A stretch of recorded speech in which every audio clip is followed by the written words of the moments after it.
Tennessee's Wild Side, broadcast for nearly 2 decades, was originally created through a vision of the Jackson Foundation. The foundation remains a supportive partner in the mission to educate viewers about wildlife, natural resources, and opportunities for outdoor adventure.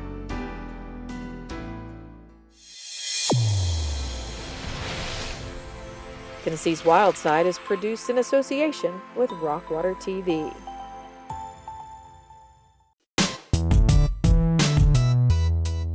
Coming up, we'll take you to an event children have longed to go to for almost 100 years. Then see how one single dollar makes a lifetime of dreams come true. Before we watch trout slide into public waterways and practice the art of fly fishing in mountain streams, as we explore the wonders of the wild side.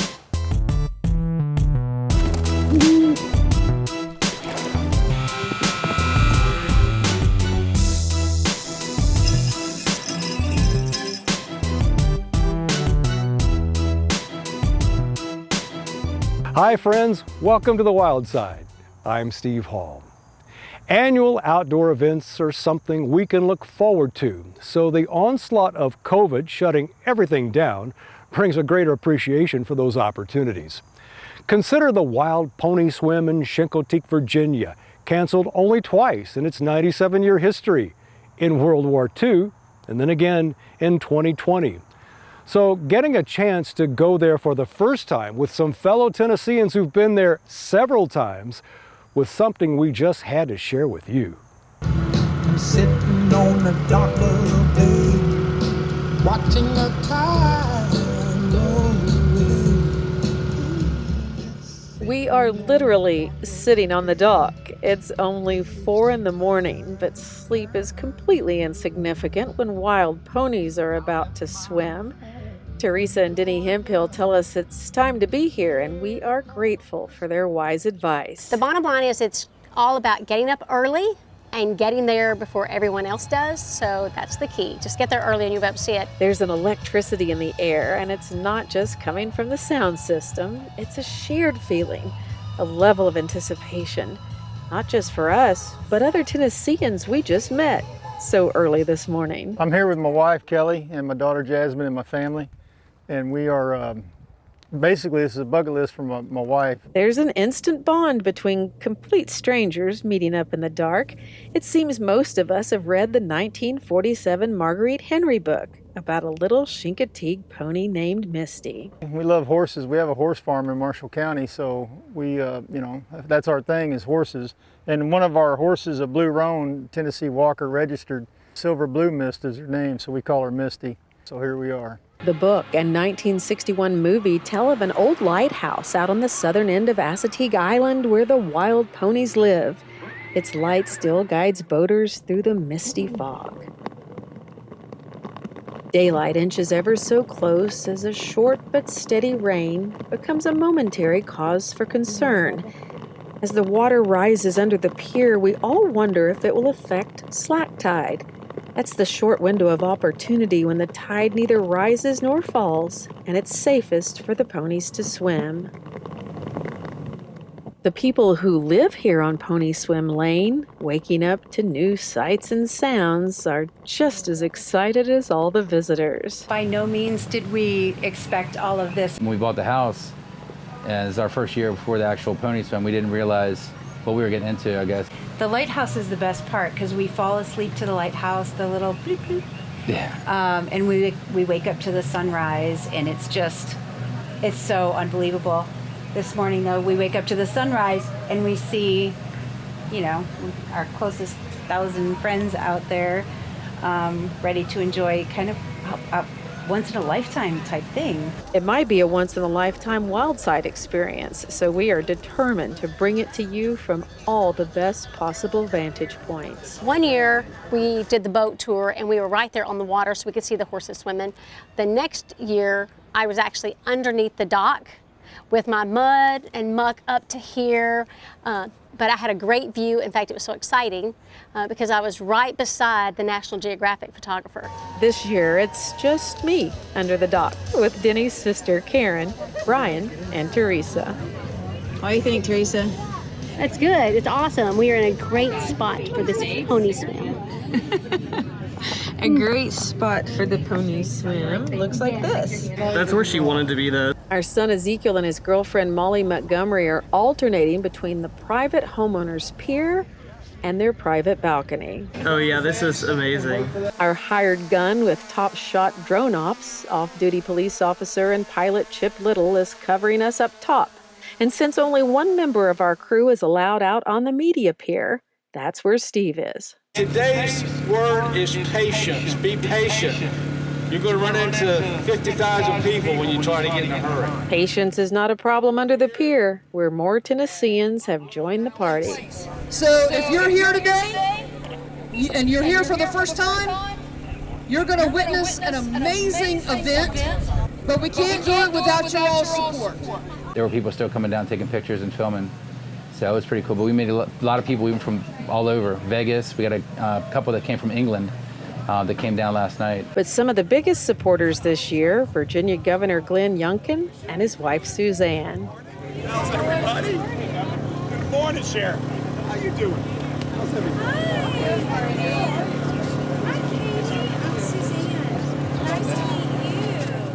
This is who we are, this is what we do, and we're so happy to be here with you.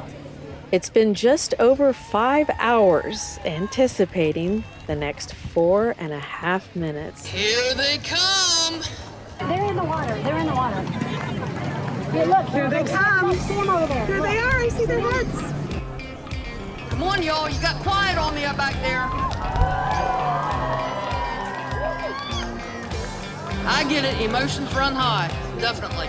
It's the coolest thing ever. Come on, babies, come on.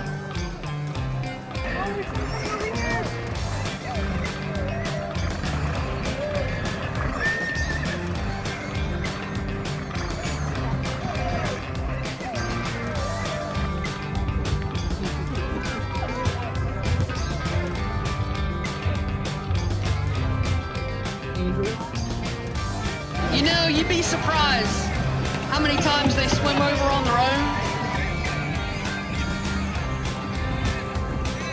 Without a doubt, though, this is the best swim that they take.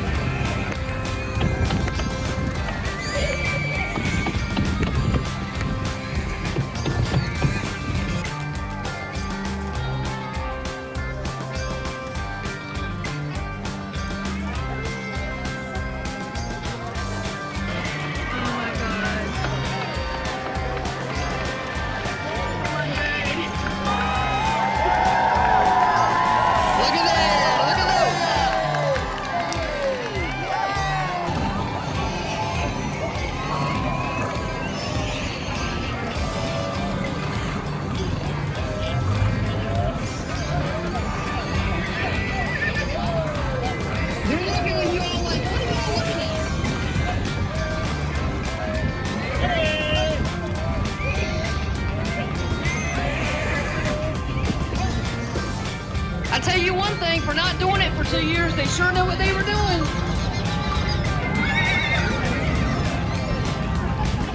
You see Riptide? Oh, he's not. Is he?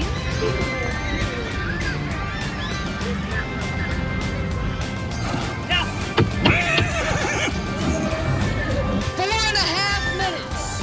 4.5 minutes.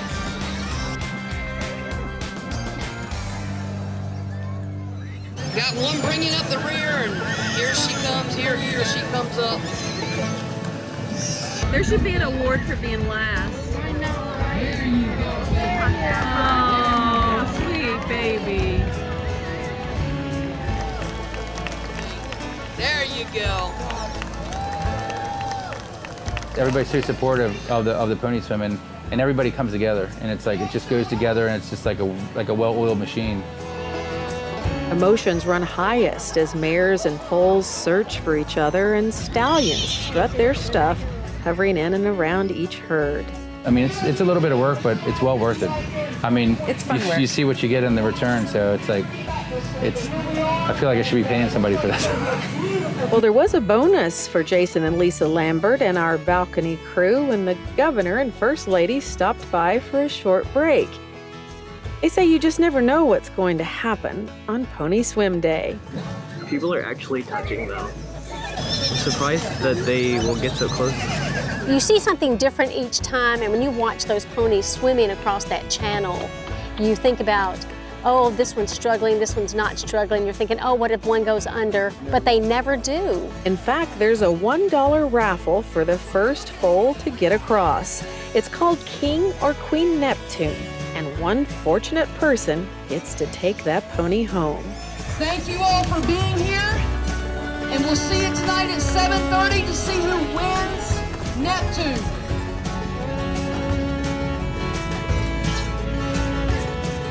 The world-famous saltwater cowboys allow the ponies to rest for almost an hour. It's time to clear out the crowd and head to the carnival grounds where 64 ponies will be put up for auction. Some people say they're coming back every year. Some people say I've done it once, never doing it again. If you're a die-hard pony fan, I will see you next year.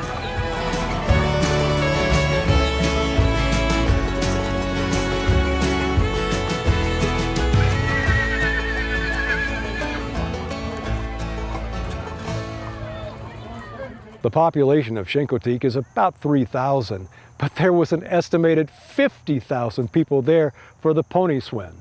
And only 8,000 tickets sold, $1 tickets, for a chance to win the first pony that swam ashore.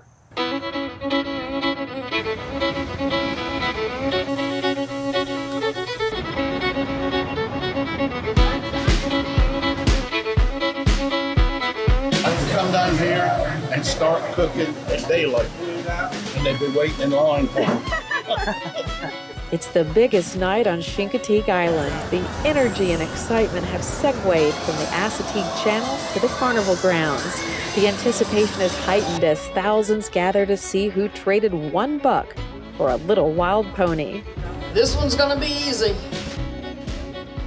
And I know exactly who I sold this ticket to. Because it's a very low number. Number 35. 35. A rustle deep in the crowd and cheers from spectators indicate before we ever see the recipient that other ticket holders are happy for the winner. The baby's going to Glen Allen, Virginia. A top fan follower who comes to see the ponies 4 times a year, 70-year-old Deborah Hughes is finally going to take one home. Well, this is my 25th year, and I love these ponies so much, and I really am excited because he bought the tickets. Deborah's boyfriend, Bobby Murray, bought tickets to share with odds at 1 in 8,000 for King Neptune. But with 50,000 visitors in town, the odds are even greater that Teresa, Karen, and Denny wouldn't know the winner. But they do. I have got to know so many different people from different aspects, from different locations all over the country. And coming back and meeting up and seeing each other all over again, and everyone having the excitement about these ponies. And you just get caught up in the thrill of that. I'm really happy and surprised, and I just can't imagine having one. I just cannot imagine owning something like that they had the love of my life. I'm just so overwhelmed. God is good. God is really good. Thank you. You know, for us, it's Christmas in July. No other way to put it. Enjoy yourselves tonight. Brides, games, thank you so much.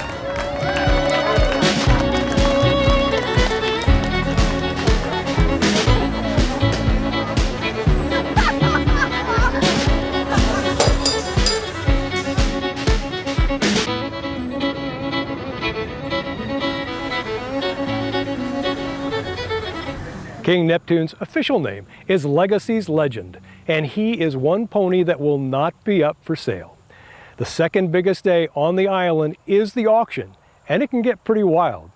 We hope you'll join us again next week when our docuseries continues and the Hemphills take Annette under their wings and teach her the best way to bid.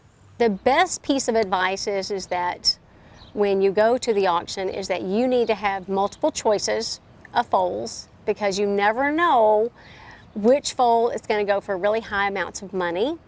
So you have to have a backup plan.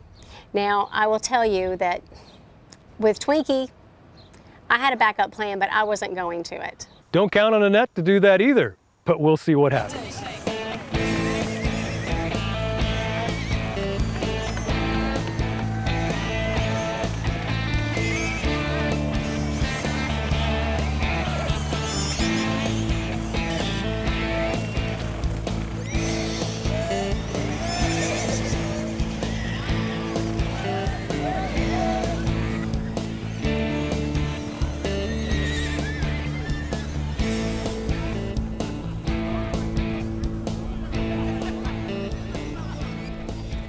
Tennessee's Wild Side has been a presentation of the Jackson Foundation in association with Rockwater TV.